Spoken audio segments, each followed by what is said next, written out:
नमस्ते। Public India के सारे दर्शकों का अभिवादन। आपसे एक आग्रह है और इसीलिए मैं व्यक्तिगत रूप से आपसे आग्रह कर रहा हूँ। 16-17 नवंबर 2024 को लखनऊ के मोती महल लॉन में अवध कॉन्क्लेव का आयोजन किया जा रहा है। आग्रह यह है कि अवध कॉन्क्लेव को सफलतापूर्वक आयोजन के लिए धन की आवश्यकता है। हम लोग पहले इसको करते रहे हैं, दूसरे नाम से करते रहे हैं, अवध कॉन्क्लेव, लोकमत सम्मान इत्यादि इत्यादि नाम से, लेकिन इस बार अलग अलग विषयों पर डिस्कशन होगा। देश के अपने अपने स्पेशलिस्ट आएंगे और इन सब के लिए मैं एक QR कोड आपको दे रहा हूं। इससे आप ब्रोशर डाउनलोड कर सकते हैं, देख सकते हैं क्या रूपरेखा है। लेकिन आपसे फिर से एक बार अपील है कि इस आयोजन को सफल बनाने के लिए थोड़ी आर्थिक मदद करें। बहुत बहुत धन्यवाद। अरुण सर, जेल में 10 साल 2016 से बंद एक आदमी हत्या पे हत्या कराया जा रहा है। गुजरात की जेल है। आरोप ये लग रहा है कि 1 मिनट बंद कराने का 1 लाख रुपए खर्च हो रहा है। क्या इसको कैसे देखा जाए? सरकार पर सवाल है, ये पुलिस पर सवाल है, ये केंद्र सरकार पर सवाल है, गुजरात मॉडल पर सवाल है, किस पर सवाल माना जाए इसको? जी सर, सवाल तो गुजरात सरकार पर है और सीधा आक्षेप, कोई पृष्ठभूमि नहीं कर रहा मैं। सर, हिरेन पंड्या का नाम सुना आपने? कैसी हत्या हुई थी उसकी? उस समय कौन था गुजरात प्रदेश का गृह मंत्री? इसका जवाब ये है कि गुजरात पूरे विश्व में एकमात्र ऐसा राज्य है जहां पर जजेस नकली हो जाते हैं, टोल नाके नकली हो जाते हैं। और तुर्रा उस पे जब एक ब्रिज गिर जाता है, उसमें 135 आदमी मर जाते हैं और मोदी जी जाते हैं तो औरतों की तरह बनाव श्रृंगार करके जाते हैं, बिंदी लिपस्टिक चूड़ियां पहनकर जाते हैं बाकायदा। हमारे देश का ये गौरव है और उनके गृह राज्य में ऐसा हो रहा है।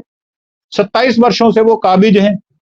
और अभी रिसेंटली आपने वाशिंगटन पोस्ट की एक वो भी पढ़ी होगी, जिसमें सीधे सीधे अमित शाह को कहा गया है कि निज्जर के कत्ल में अमित शाह का नाम है। खुल्लम खुल्ला बोल रहा हूं मैं, बिगाड़ लो मेरा जो कुछ बिगाड़ना है, सीधा सीधा कह रहा हूं मैं।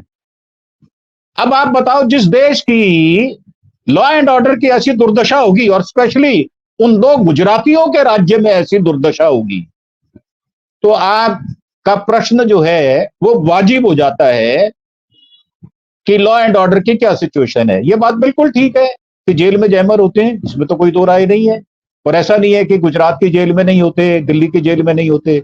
विश्व की सभी जेलों में जैमर इसलिए लगाए जाते हैं ताकि उसमें जो कैद हुए ड्रेडेड लोग हैं, कट्टर लोग जो होते हैं, चाहे वो क्रिमिनल हो, चाहे स्मगलर हो, चाहे वो एक्सटॉर्शन वाले लोग हों, उनको लॉ के अंडर हेड में रोका जा सके उस गुंडागर्दी से जो वो जेल से बाहर रहकर करते हैं। अगर जेल के अंदर ही उन्होंने रखना है और प्रोटेक्शन दे देनी है 268 CRPC के अंडर कि साहब इनको 1 साल तक पूरे भारत की कोई भी अदालत इनको बुलाकर इनकी शहादत एविडेंस नहीं ले सकती या इनको इंटेरोगेट नहीं कर सकती, तो साहब ये तो इतिहास गवाह है गुजरात का। तो पहले बनारस के ठग मशहूर हुआ करते थे, अब गुजरात के झबरे वाले कुकर मशहूर हैं, जो भौंकते ज्यादा हैं। और इनको एकलव्य ही अपने बाणों से ठीक कर सकता है। और एकलव्य कौन है? एकलव्य हमारे देश की जनता, वही इनकी जीभ पर लगाम लगाएगी। आज मैं सवेरे ही सुन रहा था, अभी कहा जा रहा था कि वोट जिहाद हो रहा है हिंदुस्तान में। साहब लानत है ऐसे प्रधानमंत्री पर, लानत है, 1 लाख बार लानत है ऐसे प्रधानमंत्री को जो ये कहता हो कि वोट पे जिहाद हो रहा है। तो प्रधानमंत्री किस बात का भाई? उतर ले नीचे, किस लिए बैठा वहां पर? एक भीख मंगे को हमने बिठा दिया, हमसे गलती हो गई। एक ऐसे व्यक्ति को बिठा दिया जो कि बर्तन मांगने वाली का लड़का है, पढ़ा लिखा नहीं है, चौथी फेल है। अब बताओ, अगर वोट जिहाद नहीं होगा तो क्या होगा? उसको तो वोट जिहाद नजर आता है, उसको तो जीवी शब्द याद रहता है। अब जिसको जीवी शब्द याद रहता हो और लॉरेंस बिश्नोई से उसकी यारी हो, लॉरेंस बिश्नोई को वो एक्सटॉर्शन करने में, हत्या करवाने में मदद लेता हो। सीधा सीधा आक्षेप लगा रहा हूं मैं। तो बताओ इस देश की परिस्थिति का क्या होगा अगर हमारे जैसे लोग उनको नहीं बोलेंगे। और ये तो मैं नहीं कह रहा, ये तो वॉशिंगटन पोस्ट कह रही है साहब, और कनाडा के होम मिनिस्टर ने यह बात कही है कि हमने सीधा सीधा नाम नहीं लिया था, हमने इशारा किया था। अब तो हम सीधा सीधा नाम ले रहे हैं कि इसमें अमित शाह का नाम है। जवाब क्यों नहीं देते भाई? जवाब देने से बचते क्यों? प्रेस कॉन्फ्रेंस क्यों नहीं करते? 105 मन की बकवास करते हो आप, एक प्रेस कॉन्फ्रेंस नहीं करते। अब बताओ इस देश का होगा क्या? मेरे को तो लगता है इस देश का पहले भी बेड़ा गर्क है, अब सत्यानाश से सवा सत्यानाश होने जा रहा है। अगर ऐसी न्यूज आएंगी विदेशों से, हमारी विदेश नीति की धज्जियां उड़ाई जाएंगी, हमारे होम मिनिस्टर के ऊपर गुंडा होने का आरोप लगाया जाएगा, हत्यारा होने का आरोप लगाया जाएगा, तो ये तो सब कुछ होना है। जेलों में क्या नहीं होता आपको भी पता है सब कुछ। आपके लखनऊ जेल में क्या नहीं होता वो तो सबको पता है। सारे हथियार भी जाते हैं अंदर, रिवॉल्वर भी जाती है, फोन भी जाते हैं, जैमर भी लगाए जाते हैं, हर चीज होती है। जेल में वो सारे संसाधन प्रोवाइड होते हैं। कौन करता है उसको? जेल के रख रखाव कौन करती है? वहां की स्टेट की गवर्नमेंट करती है। और स्टेट गवर्नमेंट 20 किसकी है? बीजेपी की। तो साहब ये प्रश्न तो एकदम वाजिब प्रश्न है कि ऐसा क्यों हो गया। और मैं पप्पू यादव को भी नहीं छोड़ रहा। पप्पू यादव कौन है? उनका इतिहास क्या है? उनकी पृष्ठभूमि क्या है? क्या वो बाहुबली नहीं रहे? और एक बार मैंने घटना सुनी थी, पेट्रोल डलवाने के बाद उन्होंने रिवॉल्वर निकाल लिया था। तो इसलिए ऐसे आदमी को डराना और भी असंभव हो जाएगा, क्योंकि वो खेला खाया हुआ व्यक्ति है। उसको पता है, वो उसको सब तरकीबें आती हैं कि मुझे कैसे इसीलिए वो खुलकर कह रहा है कि तूने माँ का दूध पिया तो आजा यार, देख लेंगे तेरे को भी हम। वो डर नहीं रहा। तो क्यों नहीं डर रहा? क्योंकि उसकी स्वयं की पृष्ठभूमि है। अब ठीक है कि उन्होंने सुधार लिया, कुछ काम किए, उन्होंने एक पॉलिटिकल पार्टी बनाई, उसका मर्जर कांग्रेस में कर दिया, पर उनको भी एकदम दूध का धुला आप कह दो तो मैं मानने के लिए तैयार नहीं हूं। जी अरुण सर, अगर हम राजनीति की बात करें, भाई महाराष्ट्र में इलेक्शन है, विश्नोई का क्या महाराष्ट्र इलेक्शन में कोई इस्तेमाल होता हुआ देख पा रहे हैं आप, या केवल ये सारी इस पूरे प्रकरण को हवा इसलिए दी जा रही है, ये ऑडियो से लेकर के धमकियां तक, चाहे वो खंडन इसलिए नहीं किया जा रहा है कि पूरी बहस जो है वो शिफ्ट होती हुई हो रही है, दिखाई दे रही है विश्नोई पे।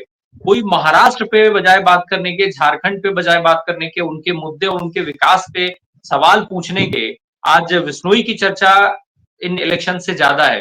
क्या यही सियासी लाभ है या फिर और भी कोई इस्तेमाल देख रहे हैं आप इसका इलेक्शंस में? जी, इसमें महाराष्ट्र के इलेक्शन में ये उपयोग तो है ही है, और दूसरा उपयोग है जो पावरफुल लोग हैं, जिनकी जीत की संभावनाएं ज्यादा हैं, उनको बिश्नोई का डर दिखाया जाए। सीधी सीधी भाषा है।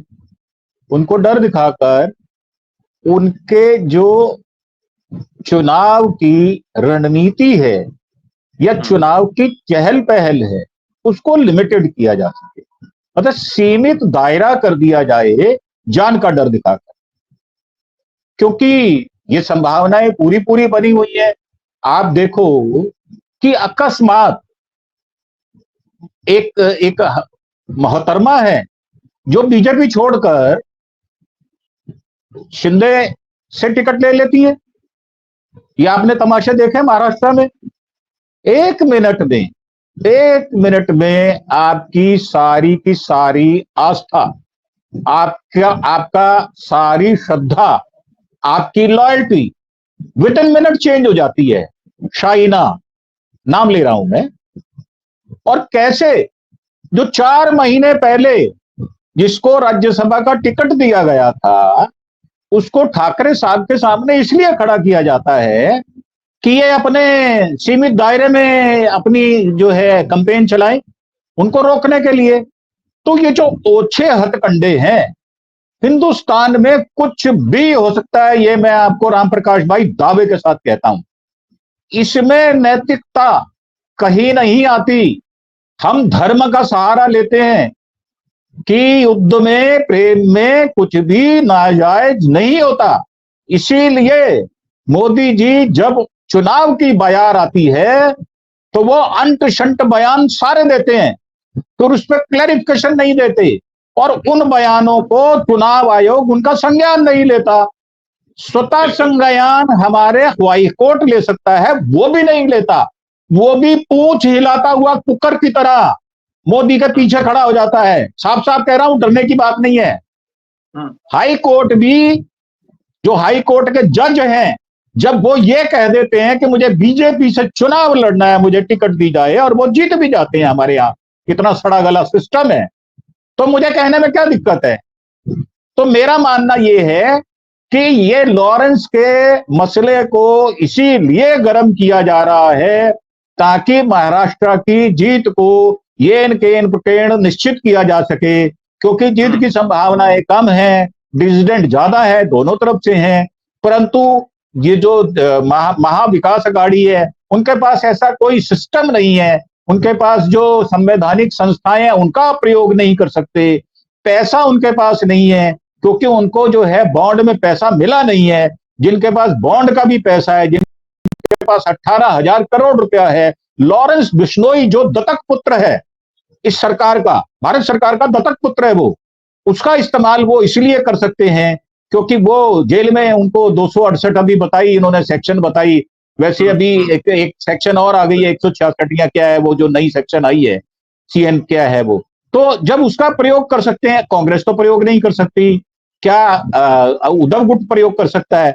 उद्धव गुट को तो आप देखो, हमारे हिंदुस्तान की त्रासदी क्या है, उनकी पार्टी छीन ली, उनका निशान भी छीन लिया, और तो और उनके चचेरे भाई के बेटे को छीन लिया और कहां खड़ा कर दिया।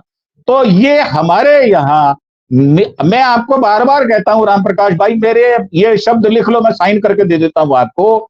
जब जब चुनाव आएंगे, सत्ता पक्ष उससे पहले वाले से निचले स्तर, गटर से भी जो अंदर वाला गटर होता है, और गटर जो होता है, वहां जाकर राजनीति करेगा।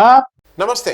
पब्लिक इंडिया के सारे दर्शकों का अभिवादन। आपसे एक आग्रह है और इसीलिए मैं व्यक्तिगत रूप से आपसे आग्रह कर रहा हूं।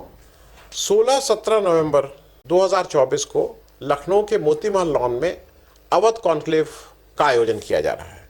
आग्रह यह है कि अवध कॉन्क्लेव को सफलतापूर्वक आयोजन के लिए धन की आवश्यकता है। हम लोग पहले इसको करते रहे हैं, दूसरे नाम से करते रहे हैं, अवध कॉन्क्लेव, लोकमत सम्मान इत्यादि इत्यादि नाम से, लेकिन इस बार अलग अलग विषयों पे डिस्कशन होगा। देश के अपने अपने स्पेशलिस्ट आएंगे और इन सब के लिए मैं एक QR कोड आपको दे रहा हूं, इससे आप ब्रोशर डाउनलोड कर सकते हैं, देख सकते हैं क्या रूपरेखा है।